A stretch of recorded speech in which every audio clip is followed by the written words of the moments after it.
It's Dev let's start this session. देखिए आपके सामने एक क्वेश्चन है ईरर का। 10 kilometres are a long distance to cover on foot for a child.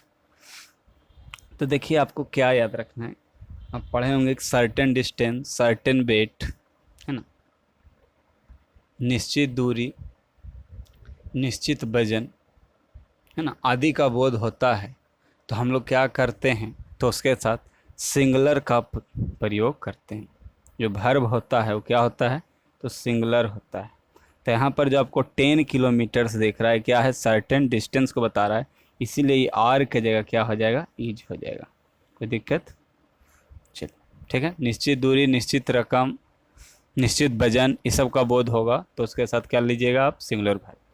अगला चीज़ जो आपको लिखना है कॉपी में, ऑन फुट। ऑन फुट मतलब होता है पैदल। ऑन फुट मतलब पैदल। ये भी बहुत बार भरने के लिए आ जाएगा। ये एरर दे देगा, ऑन फुट की जगह विथ फुट दे देगा, ये बाई फुट दे देगा, है ना। जबकि सही क्या होता है, ऑन फुट मतलब पैदल। पैदल चलने वाले को क्या कहते हैं, तो पेडेस्ट्रियन बोलते हैं। क्या बोलते हैं, पेडेस्ट्रियन। पेडेस्ट्रियन, पेडेस्ट्रियन मतलब क्या होता है, पैदल चलने वाला। ठीक है, कोई दिक्कत नहीं। चलिए आगे आगे बढ़ते हैं हम लोग। अगला क्वेश्चन, नेक्स्ट क्वेश्चन है आपके सामने, ईडीएम का है। कहता है true friends stay by our side through thick and thin. ये आपका है ईडीएम। तुम बार बार सिखाते हैं कि ईडीएम रटना नहीं, सीखना है। तो यहाँ कहता है ईडीएम जो डिप किया हुआ, थ्रू थिक एंड थिन। तो थ्रू मने से होकर, थिक मने मोटा, और थिन मने पतला। तो मोटा और पतला क्या है, एक दूसरे का विपरीत है ना। तो मतलब क्या है, अब सेंटेंस पढ़िए तो समझ में आएगा। अच्छा दोस्त जो होते हैं, स्टे होते हैं, रहते हैं, साथ रहते हैं, चाहे हमारा समय क्या हो, बुरा हो या अच्छा। पतला और मतलब वही ना हुआ, मोटा और पतला माने क्या, अच्छा और बुरा। अब ऑप्शन देखिए, अंडर ऑल सर्कमस्टांसेज हो सकता है सभी स्थिति में। इन डिफरेंट वेदर, अलग अलग मौसम नहीं चलेगा। इन डिफिकल्ट टाइम नहीं। इन हैप्पी मोमेंट नहीं। ये कहना क्या चाह रहा कि मोटा या पतला दोनों, मतलब क्या, सभी समय, यानी अंडर ऑल सर्कमस्टांसेस। तो इसी तरह से आपको हम कल ही बोले थे, ईडीएम आपको तोड़ने के लिए सीखना है।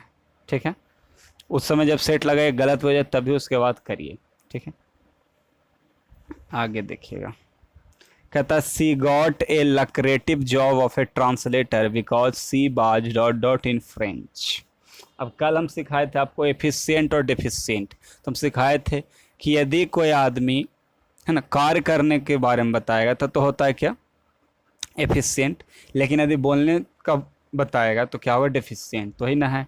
और वह एक लाभप्रद, लक्रेटिव मतलब लाभप्रद जॉब पाया है ट्रांसलेटर का, बिकॉज क्योंकि सी was dot dot in French क्या है, वो डिफिशियंट है। सफिशियंट नहीं होगा, प्रोफिशिएंट नहीं होगा, ये क्या हो जाएगा, प्रोफिशिएंट। प्रोफिशिएंट मतलब कुशल। ठीक है, और एफिशिएंट तो हम बताए थे, कार्य करने का क्षमता होता है। सफिशिएंट पर्याप्त होता है, इनफ बोल सकते हैं हम लोग। ठीक, एबंडेंट हो सकता है उसका साइन हो। और डेफिशिएंट माने होता है कमी। कल बताए थे डेफिशिएंट से रिलेटेड, याद है आप लोग को, डिवॉइड ऑफ, लैक ऑफ। ठीक है, इसी से मिलता जुलता वर्ड एक है डिप्राइड ऑफ, वंचित। कल आया था ना, लिख देते हैं, डिप्राइव्ड था, DEPRIVED, डिप्राइड ऑफ। इसका मतलब होता है वंचित। डिप्राइड ऑफ मतलब क्या होता है, वंचित। ठीक है, चलिए आगे बढ़े हम लोग। नेक्स्ट देखिएगा, अगला जो आपके सामने है वो क्या है, तो आपके सामने है समझ गए, इम्प्रूवमेंट है। Your coming home to dinner on time should be a rule rather the exception. देखिए अब यहाँ पर सबसे पहले तो आपको पता होना चाहिए कि रैदर के बाद दैन आता है। पता है आपको? पता है तो अच्छी बात है। तो हमको ऑप्शन खोजना है रैदर दैन, पहला ख़त्म। दूसरा में है रैदर दैन, तीसरा में है, चौथा नो इम्प्रूवमेंट तो हो ही नहीं सकता क्योंकि गलत है।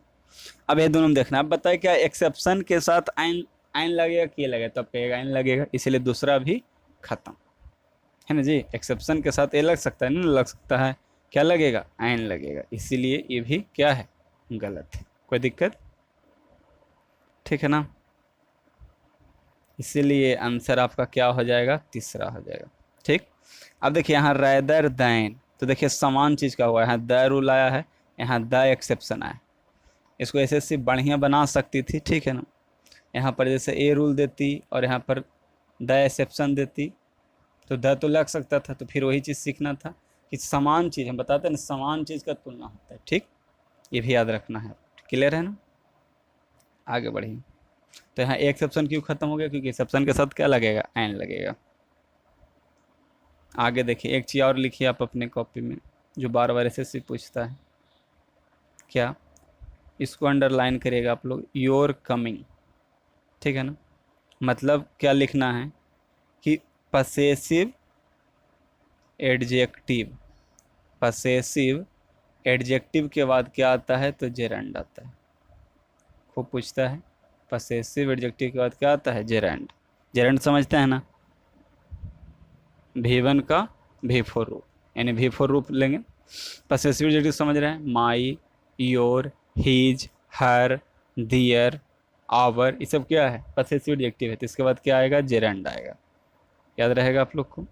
उसके बाद एक चीज़ और लिखिए आप लोग कि डिनर, यानी भोजन वाला, डिनर हो गया, लंच हो गया, सपर हो गया, इसके साथ द का प्रयोग नहीं करते। ठीक है, ऑन टाइम मतलब क्या हो गया, समय पर। अब एक होता है ऑन टाइम, एक होता है इन टाइम, और एक होता है विद इन टाइम। इसका मतलब ही समझिए, ऑन टाइम ने पक्का समय दिया, हम आपको 4 बजे बुलाएं क्लास तो 4 बजे पहुंच रहे हैं, न ज़्यादा न पहले। अगर आप 4 बजे के पहले कभी पहुंच गए तो इन टाइम। और विद इन टाइम क्या होता है, जब हम किसी को कोई चीज़ के लिए समय देते हैं, जैसे इनकम टैक्स 15 दिन के अंदर भरना है, तो वहाँ पर क्या होता है, विद इन 15 डेज। वहाँ इन 15 डेज नहीं होता है, नॉन 15, विद इन 15 डेज। ये सब कुछ है जो आपको यूज सीखना होगा। ठीक है, अगला देखिए, अगला आपके सामने जम वर्ल्ड है। तो जम वर्ल्ड कैसे बनाया जाता है, बस शुरू वाला 2 लाइन पढ़े, है ना, 4 word. The brain is active, how ever, भी तो हो ही नहीं सकता है, we spend about, it produce energy.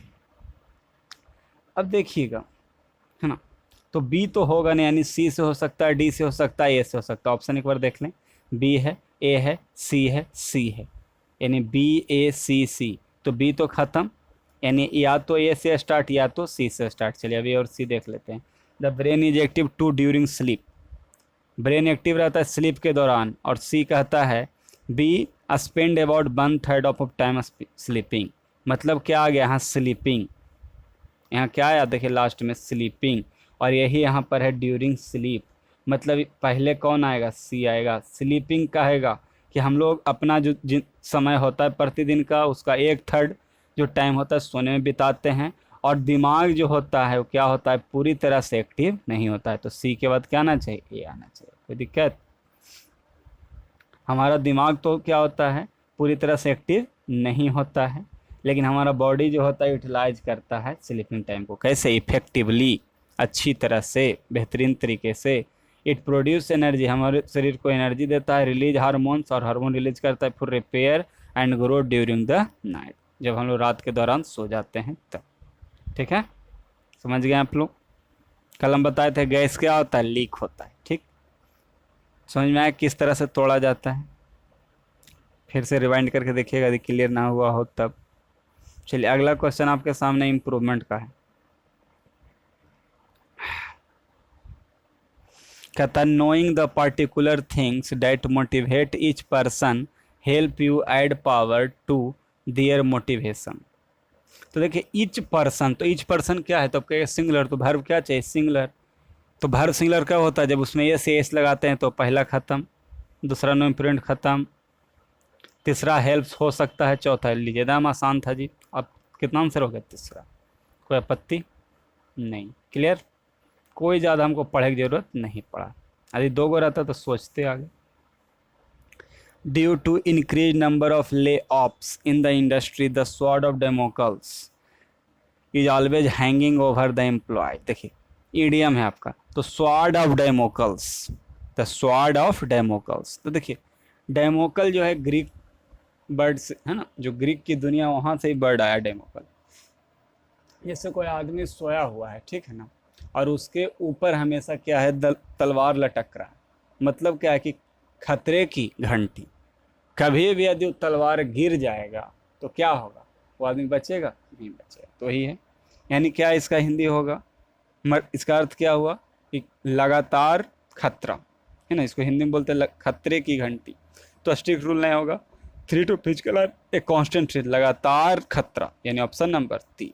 ठीक, चलिए यहाँ इल ओमेन मतलब लिखिए अशुभ, इल ओमेन मतलब होता है अशुभ।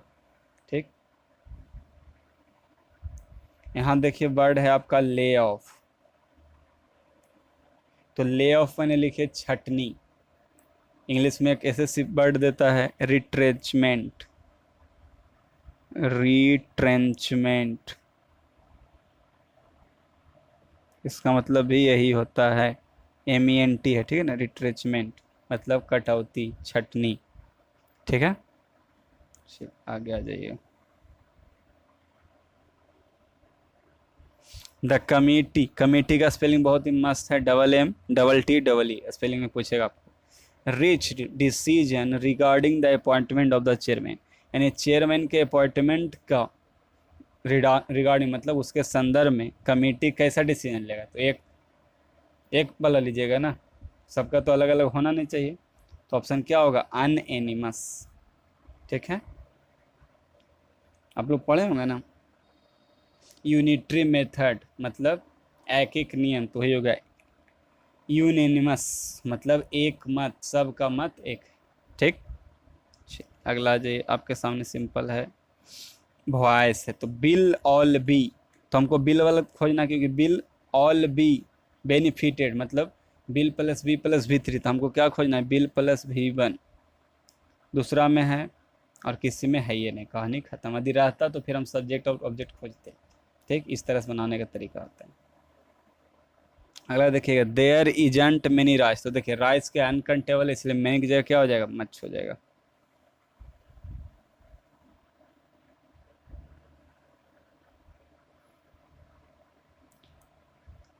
लगता है कल आप लोग को करवा दिया गया। चलिए that's all, see you in next session.